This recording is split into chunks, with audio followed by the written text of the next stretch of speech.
الحمد لله نحمده ونستعينه ونستغفره ونؤمن به ونتوكل عليه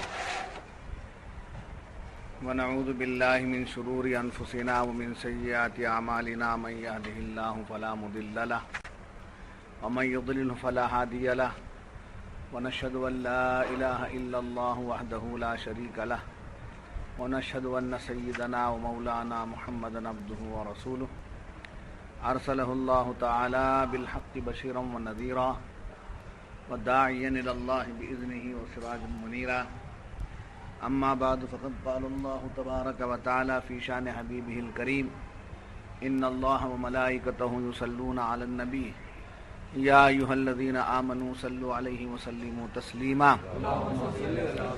اللهم صل على سيدنا محمد وعلى آل سيدنا محمد وبارك وسلم صلاة وسلاما عليك يا رسول الله صلى الله تعالى عليه وسلم فقد قال الله تبارك وتعالى في القرآن المجيد والفرقان الحميد وأعوذ بالله من الشيطان الرجيم بسم الله الرحمن الرحيم قل اللهم مالك الملك تؤتي الملك من تشاء وتنزع الملك ممن تشاء وتعز من تشاء وتذل من تشاء بيدك الخير إنك على كل شيء قدير تولج الليل في النهار وتولج النهار في الليل وتخرج الحي من الميت وتخرج الميت من الحي وترزق من تشاء بغير حساب صدق اللہ العظیم۔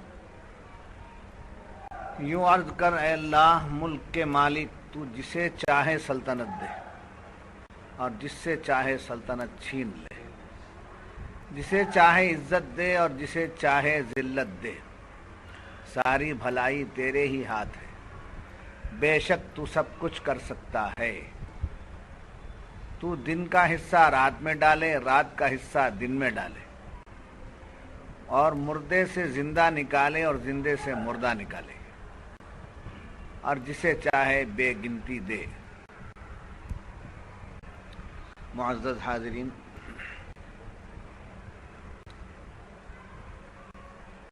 اللہ تعالیٰ کا بے انتہا فضل و کرم ہے کہ اس نے ہمیں اپنے کلام مقدسہ کی تفسیر یا اس کے درس میں شریک ہونے کی سعادت عطا فرمایا، اور حصول علم میں ہم لوگ لگے ہوئے ہیں۔ قرآن کریم کے درس میں آنا بھی حصول علم میں شامل ہے۔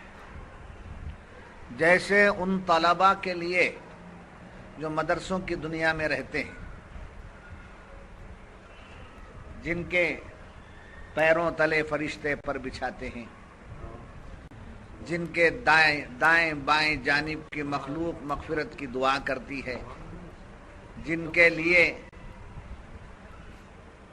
اللہ کی رحمتیں سر پر سایہ فگن رہتی ہیں، جیسا ان طلبۃ العلوم کے لیے جو مدرسوں کی دنیا میں ہیں، ان کے لیے جو فضیلتیں ہیں وہی فضیلتیں آپ کے لیے ہیں، وہی فضیلتیں آپ۔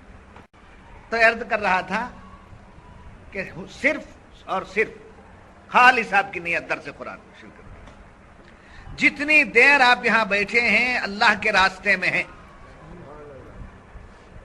آپ کا اور ہمارا ایک ایک لمحہ ہمارا نام اعمال میں حصول علم کے لیے لکھا جاتا ہے۔ تو یہ سلسلہ چل رہا ہے ہماری مسجد میں، یہ سلسلہ گزشتہ 2.5 سال کا عرصہ گزر گیا، اس سلسلے کو جاری کیا گیا، اور آج الحمدللہ ہم ابھی جو ہے تلک الرسول میں چل رہے ہیں۔ اب قرآن ختم ہو، پورا قرآن ہو، کتنی مدت گزرے خدا جانے، خدا کے محبوب پر روشن ہو۔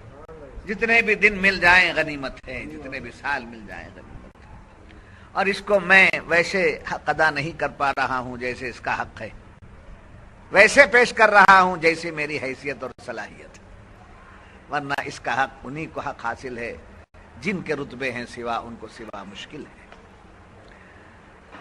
گزشتہ آیتوں میں آپ حضرات نے سنا کہ یہود و نصارہ مسلمانوں کا مذاق کرتے تھے، ٹھٹول کرتے تھے،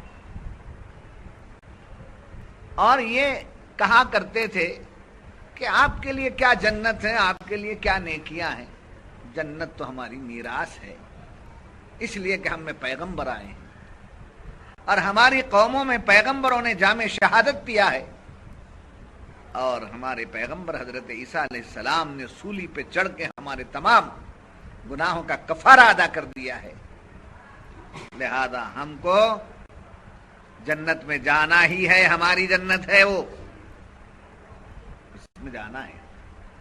اگر کچھ دن ہمیں دوزخ میں جانا بھی پڑے تو وہ عارضی ہے، چند دنوں کے بعد ہم پھر جنت میں آ جائیں،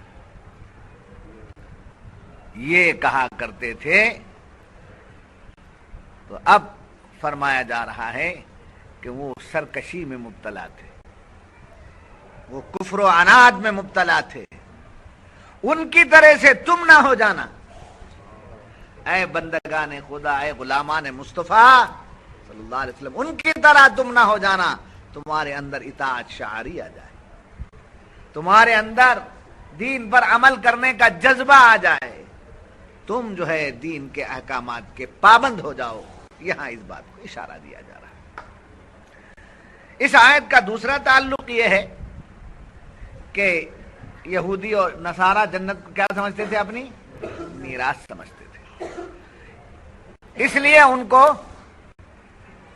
ایسی ایسی باتیں ان کی زبان سے نکل جاتی تھی۔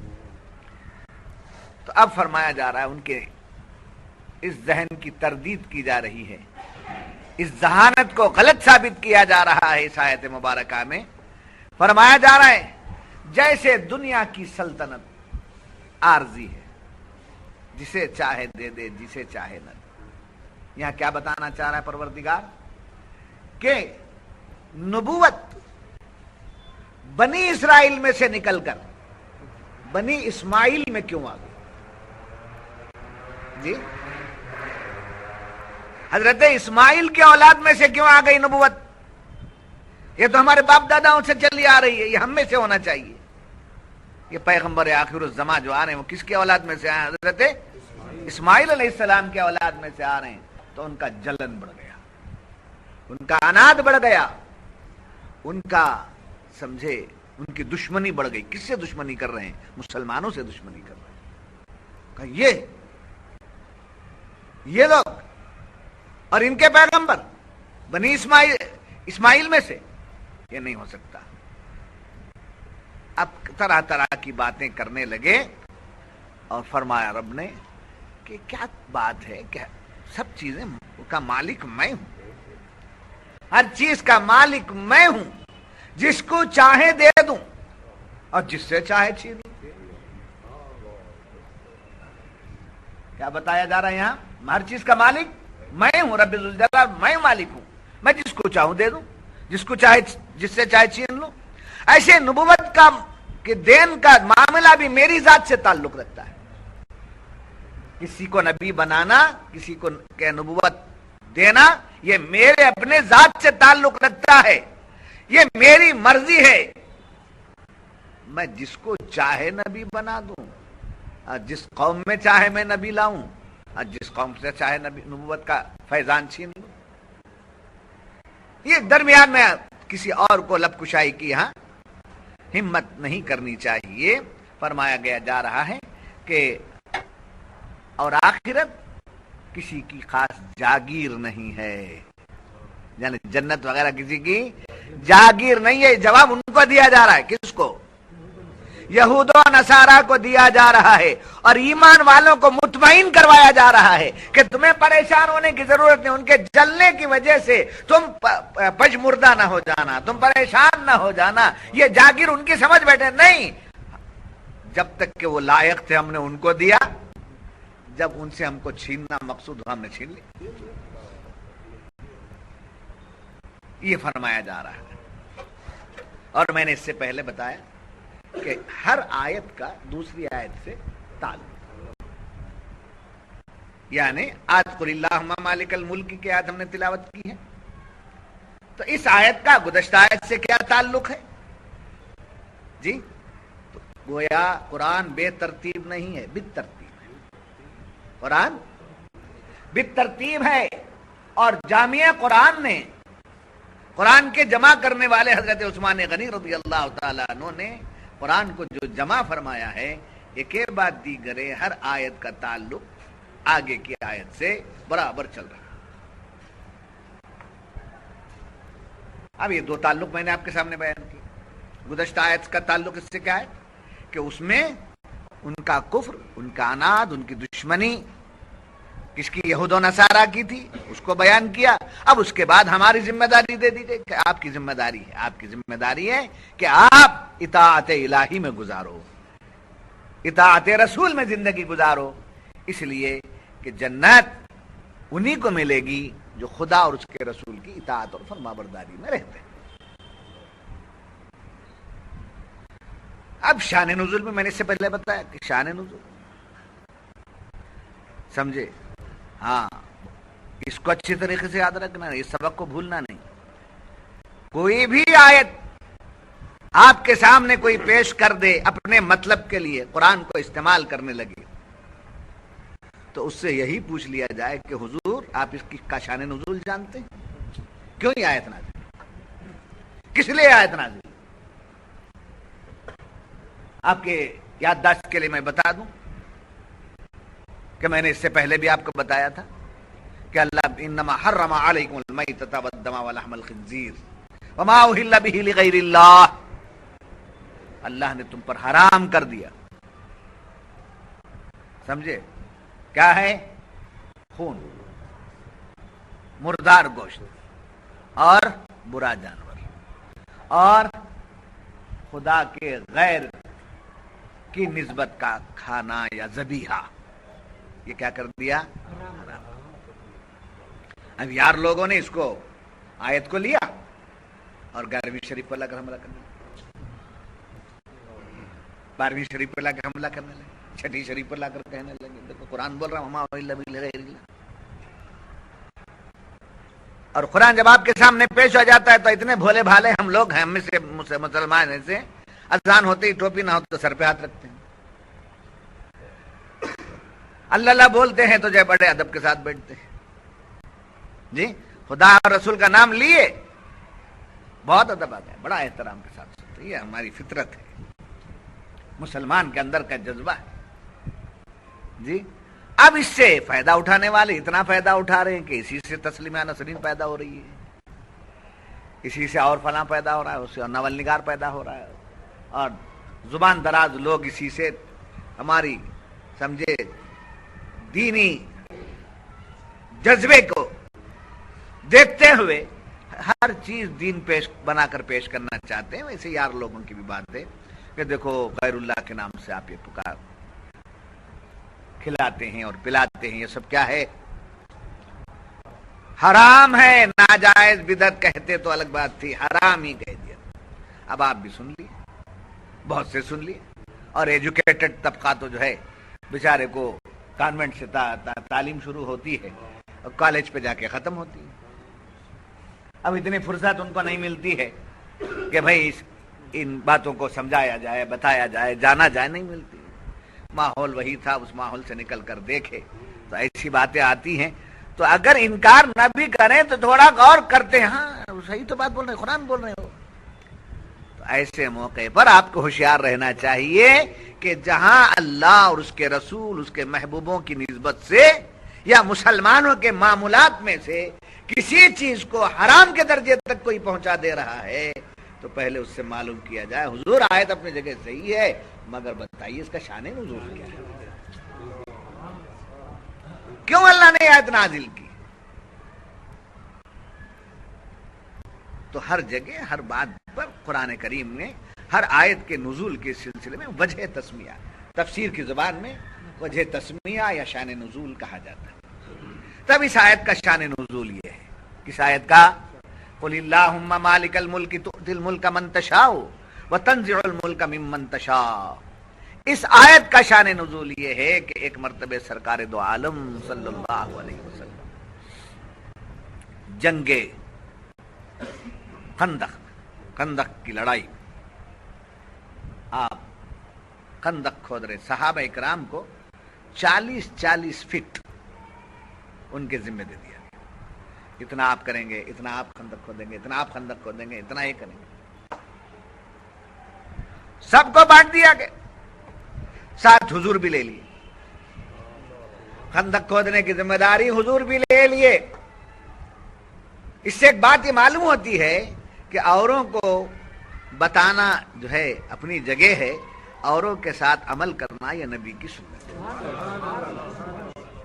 آج ہمارے مجالس, آج ہمارے محافل, آج ہمارے دینی مشاغل اس لیے بے جان ہو رہے ہیں کہ بولنے والوں کی تعداد زیادہ ہے, کرنے والوں کی تعداد کم.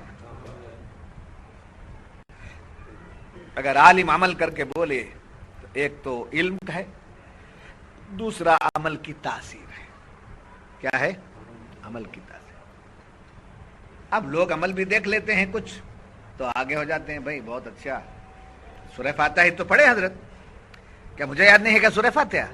لاؤ میں بھی سورہ فاتحہ کی تاثیر تو ہے, مگر جس زبان پر سورہ فاتحہ ہے اس زبان بھی کی تو تاثیر ہو, اس کا عمل بھی ویسا ہو. تو ہم کو جو ہے عمل کی طرف آنا چاہیے. چنانچہ سرکار دو عالم صلی اللہ علیہ وسلم نے جنگ خندق کے موقع پر جن صحابہ کو خندق کھودنے کی ذمہ داری دی, اس ذمہ داری کو حضور نے بھی اپنا. خندق کھودتے کھودتے 7 مساجد ہیں, حاجی صاحب کو بھی دکھایا ہوں. 7 مساجد ہیں, وہ توڑ کر کے یک کر رہے ہیں اسے, جا کر کے دیکھیں نا. تو سرکار دو عالم صلی اللہ علیہ وسلم کی بارگاہ میں صحابہ آتے ہیں. خندق کھودتے کھودتے بھوک کا عالم, پیٹ پر پتھر باندھ لیے ہیں. حضور کے دربار میں آ کر اپنی بھوک کی شکایت پیش کر رہے ہیں. یا رسول اللہ, یہ حالت ہے, کھانے کے لیے کچھ نہیں ہے, بس ہم پیٹ پر پتھر باندھے چلے جا رہے ہیں. سرکار بڑے اطمینان کے ساتھ ہیں, چہرے پر کوئی اثر بھوک کا نہیں ہے. آ کر اپنے اپنے پیراہن مبارکہ اٹھا کر دکھاتے ہیں تو ہر صحابی کے پیٹ پر ایک پتھر ہے. سرکار نے فرمایا چھوڑ دو, آپ اپنا جبہ انور اٹھاتے ہیں, آپ اپنا لباس جبہ پاک اٹھاتے ہیں. دیکھنے والی نگاہوں نے دیکھا کہ صحابہ کے ایک پیٹ پر ایک ایک پتھر ہے اور مہتاب رسالت کے شکم پاک پر 2 پتھر. اسی جنگ خندق کی بات ہے جس میں اس آیت کا شان نزول بیان کیا گیا ہے کہ حذیفہ یمانی, حضرت سلمان فارسی, حضرت نعمان, ایسے 6 انصاری صحابی جن کو بانٹا گیا تھا. خندق کھودتے کھودتے ایک پتھر نمودار ہو گیا, ایک پتھر نمودار ہو گیا, بڑا سخت, توڑے سے نہیں ٹوٹ رہا, کدال پہ کدال ماری جا رہی ہے, نہیں ٹوٹ رہا ہے. حضرت سلمان فارسی حضور کے دربار میں آئے اور عرض کرنے لگے, یا رسول اللہ صلی اللہ علیہ وسلم, ایک پتھر آ گیا ہے بڑا سخت, وہ ٹوٹ نہیں رہا ہے. سرکار نے فرمایا چلو کون سا پتھر ہے؟ سرکار آئے, تشریف لائے, پتھر دیکھا, اپنا کدال لاؤ. سرکار کدال لیتے ہیں اور اپنے دستے مبارک سے ایک ضرب مارتے. ضرب مارنا تھا کہ ایک روشنی نمودار ہو, ایک روشنی نمودار ہوئی, گویا جیسے اندھیرے میں کوئی روشنی آتی ہے تو گھر جیسے اجالا ہو جاتا ہے, ایسا اجالا ہو گیا. اور پھر آپ نے فرمایا کہ میں نے صنعاء کا علاقہ دیکھا ہے, وہ مسلمانوں کے قبضے میں آ جائے گا. پھر دوسری کدال آپ نے ماری, پھر ایک روشنی آئی تو آپ نے فرمایا میں دیکھ رہا ہوں کہ ہیرا کا علاقہ مسلمانوں کے قبضے میں آ جائے گا, قیصر کسریٰ کی سلطنت مسلمانوں کے قبضے میں آ جائے گی. پھر تیسرا کدال آپ نے مارا, پھر روشنی آ گئی تو آپ نے فرمایا کہ فارس فتح ہو جائے گا. جب اسلام کی سلطنت کی وسعت آپ بیان کر رہے تھے تو منافقین کہہ رہے تھے کہ کھانے کے لیے, استغفر اللہ, کیا ذہن ہے, دیکھو بابا آپ پر نہیں پڑا, استغفر نہیں, ہم بول رہے آپ ادھر دیکھ رہے تو بغیر وہ سمجھیں گے میں آنے پر جی نگاہ رسول دیکھو، سرکار دو عالم صلی اللہ علیہ وسلم کی نگاہ پاک دیکھو کہ پتھر کو مار رہے ہیں کدال، وہاں روشنی آ رہی ہے، اس روشنی کے آنے کی دیر ہزاروں میل دور، سینکڑوں میل دور کے ممالک نظر آ رہے ہیں، اور مسلمانوں کو وہاں تک فتح ملے گی سرکار فرما رہے ہیں، تو علم غیب مصطفیٰ بھی ملاحظہ کیجیے گا اور نگاہ مصطفیٰ بھی ملاحظہ۔ کیسے بدنصیب ہیں وہ لوگ جو حضور کی امت میں ہونے کو تو بیان کرتے ہیں مگر حضور کی عظمتوں کو بیان کرنے میں شرماتے ہیں، حضور کے مقام کو بیان کرنے میں شرماتے ہیں۔ کتنے بدنصیب ہیں وہ لوگ، کیا ان کا ایمان کہ انہیں کام دے گا؟ نہیں۔ تو ایسے ہی ذہن کے منافقین کہنے لگے کہ کھانا تو ہے نہیں، پیٹ پر پتھر باندھے ہوئے کام کر رہے ہیں، سمجھے، اور مفلسی کا عالم ہے، اور پھر بات بہت دور کی ہو رہی ہے، باتیں بہت دور کی ہو رہی ہیں، ممالک فتح کرنے کی باتیں ہو رہی ہیں۔ جب آپس میں ان باتوں کا ٹھٹول کرنے لگے تو رب نے فرمایا قل اللہم مالک الملک تؤتی الملک من اے محبوب آپ فرما دیجئے، میں نہیں کہوں گا، میری ہی بات ہوگی، بات میری ہوگی، مگر میری چاہت یہ ہے، میری منشا یہ ہے کہ میری بات نبی کی زبان سے نکلے۔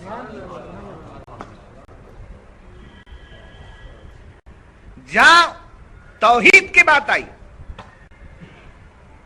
جہاں توحید کی بات آئی، جہاں خدا کی جلالت اور خدا کی قدرت کی بات آئی، جہاں نبی کی کسر کی بات آئی، وہاں رب نے فرمایا قل هو اللہ احد قل انما انا بشر مثلکم قل اللہم مالک الملک۔ جی لفظ قل فرما کر نبی کی زبان سے اپنی قدرت کا اعلان کروایا، اپنی وحدانیت کا اعلان فرمایا۔ جب نبی کی بات آئی، نبی کی شان کی بات آئی، تو وہاں قل نہیں فرمایا، لقد جاءکم رسول من انفسکم عزیز علیہ ما، ہاں لقد کہا، سمجھے، لقد من اللہ علی المؤمنین اذ بعث فیہم رسولا، قد کہا قد جاءکم من اللہ نور و کتاب مبین، قد جاءکم برہان من ربکم، سمجھے۔ تو جہاں نبی کی عظمتوں کی بات آئی وہاں قل نہیں کہا بلکہ کیا کہا، قد کہا، لقد کہا، انا ارسلناک کہا، سمجھے۔ تو نبی کی تعریف خدا خود بیان کرتا ہے، تو اگر کوئی نبی کی تعریف قیامت تک بیان کرنے والا کوئی آ جائے، کوئی بیان کر رہا ہے، تو یہ نہیں سمجھ سکتا اور یہ نہیں کہہ سکتا کہ میں نے نبی کی تعریف کی، میں نے نبی کی تعریف کی، نہیں کہہ سکتا، ایسی گستاخی وہ نہیں کر سکتا، بلکہ جو بھی بیان کر رہا ہے وہ خدا کے بیان کو بیان کر رہا ہے، خدا کے فرمان کو بیان کر رہا ہے۔ تب اللہ تبارک و تعالی نے اس آیت کو نازل فرمایا قل اللہم مالک الملک۔ اچھا اب دیکھیے قل اللہم، اے محبوب آپ فرما دیجئے کہ اے اللہ، یا الہ العالمین، مالک الملک، تو ہی ملکوں کا مالک ہے، تو ہی ملکوں کا مالک ہے۔ تو یہاں دعا کے آداب مفسرین بیان کرتے ہیں، خدا سے جو مانگنا ہے اس مانگ کی نسبت سے اس کی صفت کے ساتھ اس کو پکارو۔ جی جیسے رزق مانگنا ہے، کیا ہے؟ رزق مانگنا ہے، اے رزاق دو جہاں، یا رب العالمین، اے رزق دینے والے، تو ہی تو دسترخوان بچھایا ہوا ہے، تیرے ہی دسترخوان سے سب پل رہے ہیں، اے مولا تو ہی رزق دینے والا ہے، الہ العالمین، میری روزی تنگ ہو چکی ہے، میں پریشان حال ہوں، تو شان رزاقیت بھی رکھتا ہے، شان مقیت بھی تیری ہی ہے جی، شان مقیت بھی اسی کی ہے، شان رزاقیت بھی اسی کی ہے۔ رزاق رزق دینے والا، مقیت کے معنی بھی رزق دینے والا کے، اس کے 99 ناموں میں سے رزاق بھی ہے اور مقیت بھی ہے۔ تو صوفیہ فرماتے ہیں، محققین جو اس راستے میں اپنی زندگیوں کو گزار دیے ہیں، ان کا فرمانا ہے کہ ایک ہی تجلی دو دو نسبتوں سے ایک ہی معنی میں نہیں ہوگی، اس کی تجلیات کی شان الگ الگ ہے۔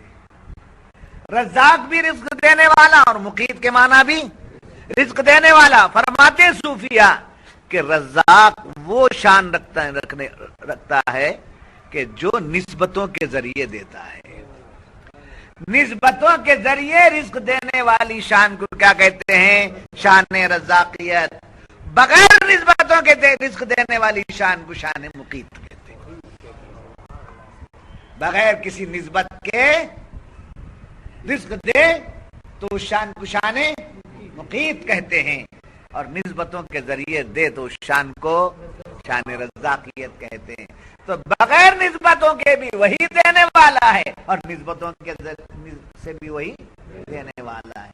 تو اب لینے والوں کے ذہن کو بتا دیا گیا کہ تم اپنے بل بوتے پر، اپنے کاروبار پر، اپنے سمجھے ذرائع پر ناز مت کرو۔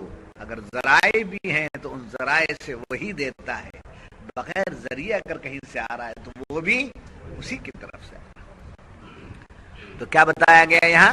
قل اللہم فرما کر کیا بتایا گیا؟ اللہ تعالی سے جو مانگنا ہے اس کی اس شان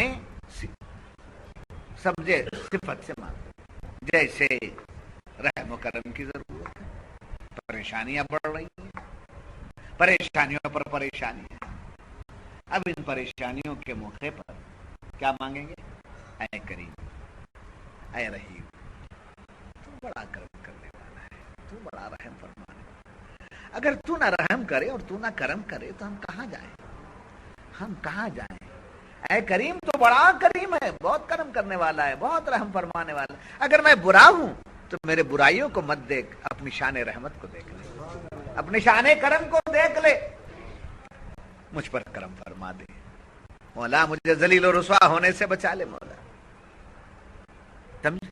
اگر بیماری آ گئی ہے، شفا چاہتے ہیں، شفا چاہتے ہیں، سمجھے، تو اس وقت اس کی شان کو یاد کرو۔ بے شک تو ہی بیماری دینے والا، بے شک تو ہی شفا دینے والا۔ اے مولا، اگر تو شفا نہ دے تو میں کیسے جی سکتا ہوں؟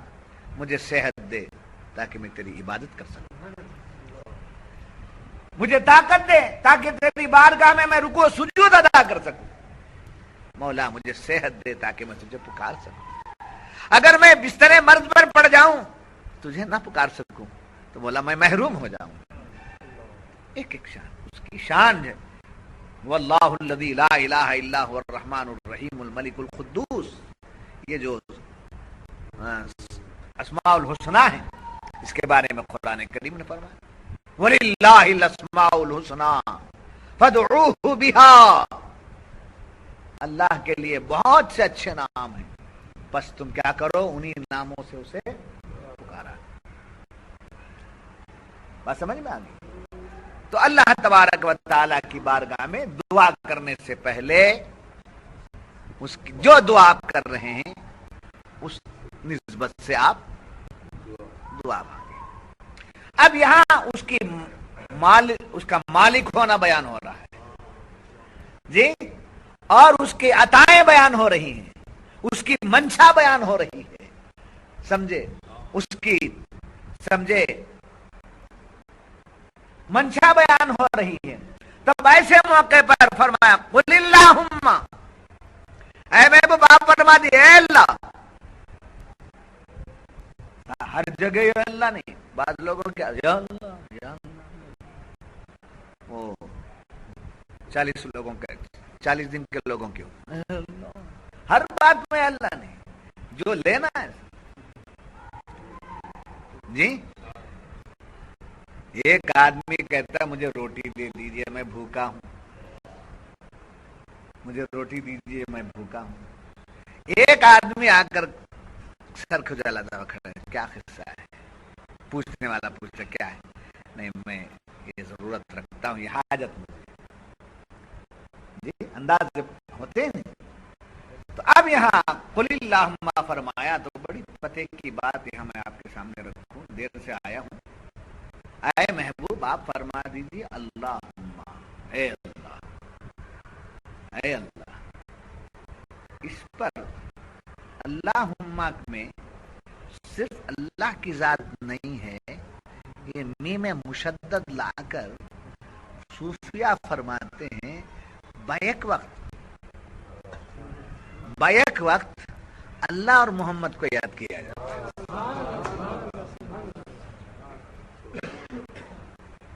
اللہم میں صرف اللہ ہی نہیں ہے، دونوں کو یاد کرتے ہیں۔ اس وقت تک دعا قبول نہیں ہوتی جب تک الہ حقیقی کے ساتھ محبوب حقیقی، محبوب رب ذوالجلال کا کی نسبت جب تک نہیں لی جاتی۔ اب ہم یوں کہتے ہیں اللہم میں دونوں شامل ہیں، ہم تو مان لیے۔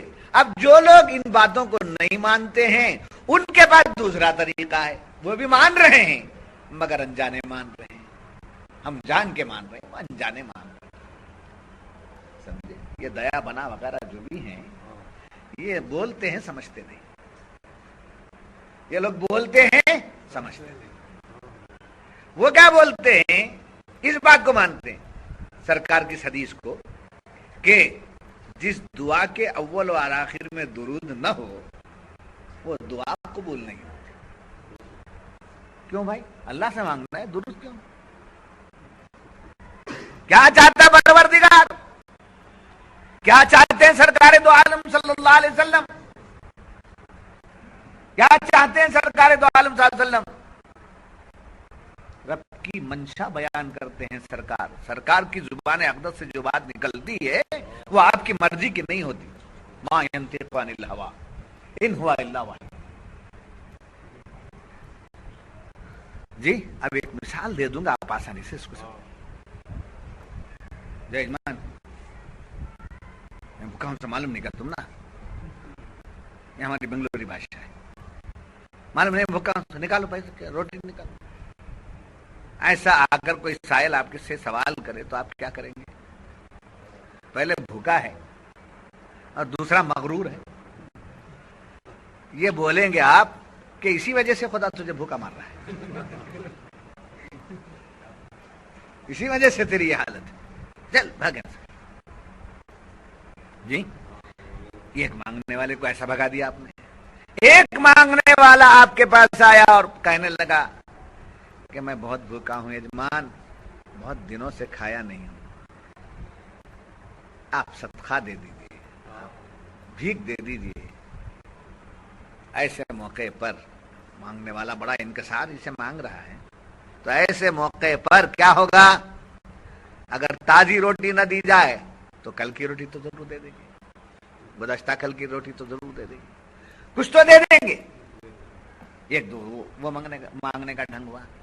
تیسرا شخص آیا، اس نے کہا مائی میں بھوکا ہوں، آپ کا سہاگ سلامت رہے، آپ کا سہاگ سلامت رہے، آپ کے شوہر کی عمر دراز ہو، میں کھا کر دعا کروں گا، میں رب کی بارگاہ میں التجا کروں گا کہ میں آپ کے سہاگ کی بھیک مانگتا ہوں۔